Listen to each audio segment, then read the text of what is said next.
Hey, we're cooking meals for the week, and to get started, let me just apologize for my voice. I'm a little bit under the weather, so I sound very stuffy, but we have to eat, so we're gonna cook.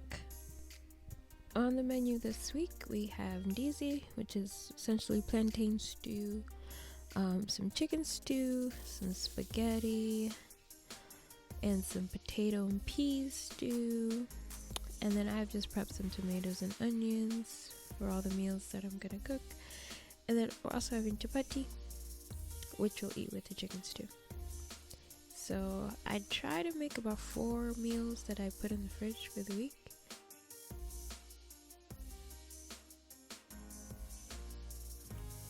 But yeah, so we're gonna start out with chapatis. I have them already resting, so now it's just rolling them out and frying them. A full chapati recipe video is I have one of those so you can go on my page and find it for like a full detailed breakdown of how to make chapati. But yeah, so I try to have chapati every other week because I'm not that fast at making them, so it's kind of hard for me to do it every week.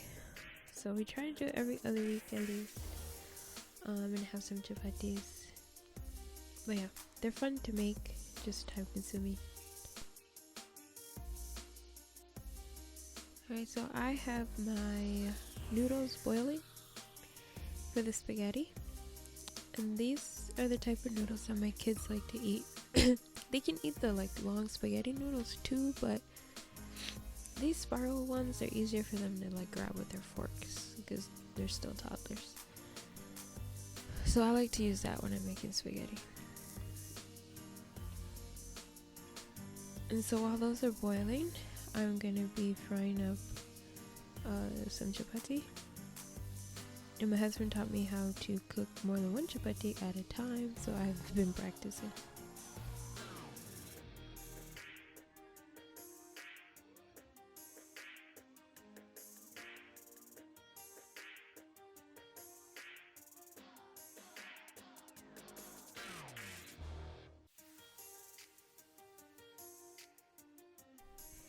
Alright, so these chapatis are ready.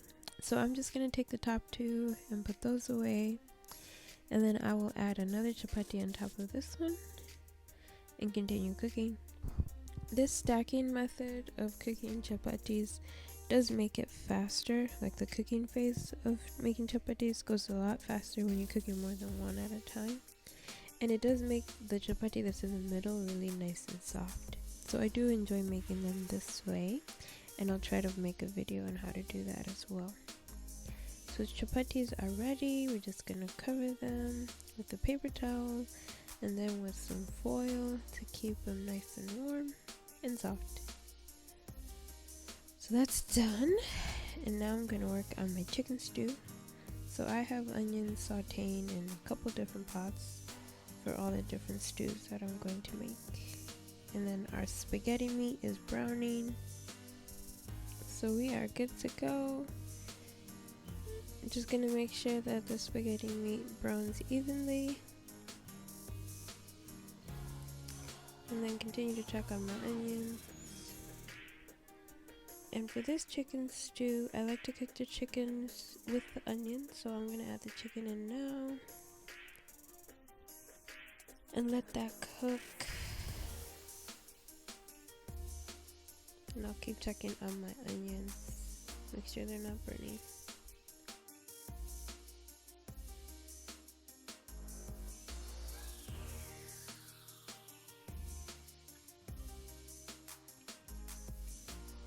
So next up we need our tomatoes, and I'm gonna put those that's for the bean stew, and this is for the ndizi. And then I have saved some tomatoes for the chicken stew.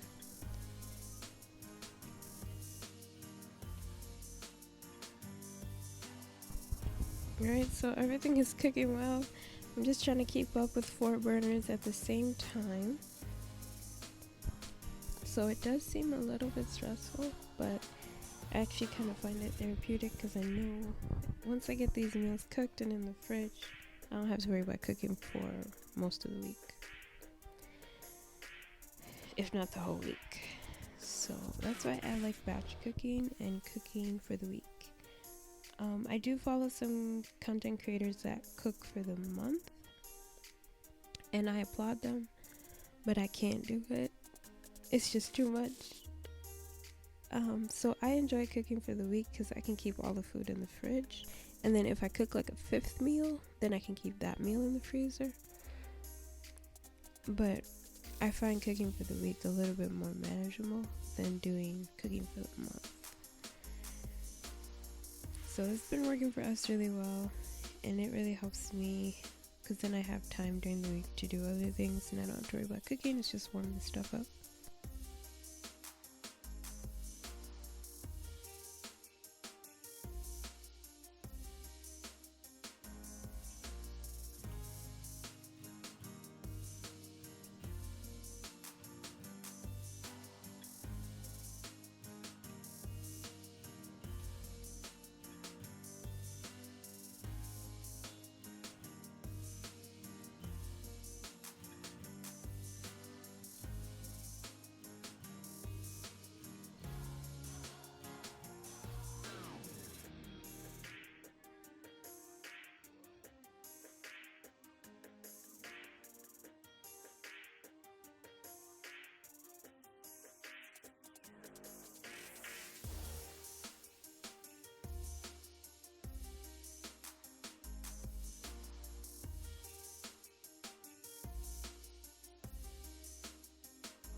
Alright, so we're almost done cooking here.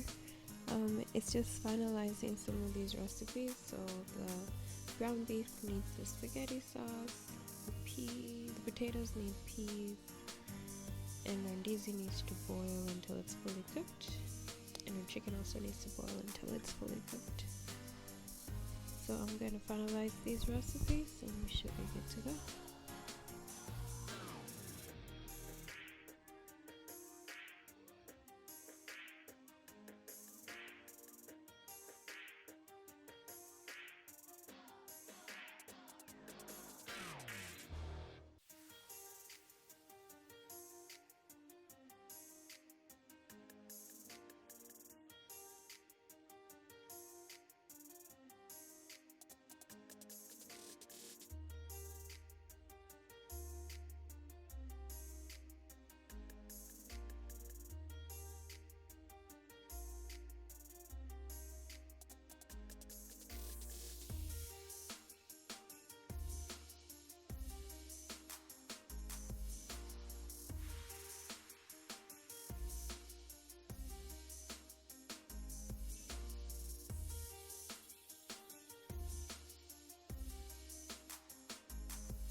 We finally made it, guys. 4 meals done. Spaghetti. We got ndizi. We got some chicken stew. Some peas and potatoes. And some chapati. So it is a long night. I usually cook at night when my kids are sleeping.